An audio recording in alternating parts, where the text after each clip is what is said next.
Hi, I'm Jamesia Webster reporting for Bass City Beat. Turning Point in Macomb County, which provides victims of sexual and domestic violence, will be having their 5th annual Tara Grant Memorial Walk, Run, Bike on October 1st. 6 years ago, Tara Grant was an individual that resided in Macomb County, and she unfortunately was murdered by her husband. And her family, in memorial and remembrance of her, worked with Turning Point to start the Tara Grant Walk. Well, we raise funds to help obviously support our programs and services at Turning Point. Right now we're in the midst of a capital campaign to build a new shelter, and most important though, it raises awareness for domestic violence in the Macomb County and surrounding areas. Well, this is the 5th year and it will be held at Stony Creek Metro Park. And we're expecting about 500 attendees.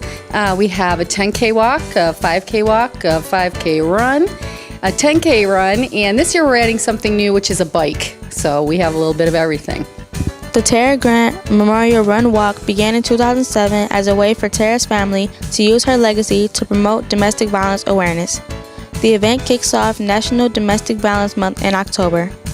Event proceeds benefit women in our shelter who have an emergency need for funds to establish housing and purchase essential household items and clothing for their children. The event is presented by Mount Clemens Regional Medical Center, who has supported the event since its inception 5 years ago.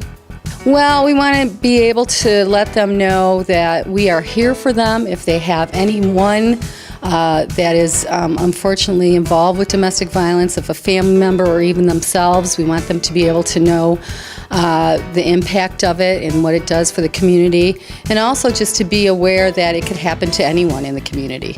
Well, I think it's pretty shocking, if you haven't been around those circumstances where you see people yelling at each other or hurting each other or hitting each other, or in those kinds of circumstances, and you find out that people really have to live that way in fear every day. It's a shocker, and it really opens up your eyes that you don't want anybody to have to live in violence. The Tara Grant Memorial Walk, Run, Bike is a great development to help people get a better understanding of what domestic violence really is and how much better the world would be without it. For Bass City Beat, I'm Jamesia Webster.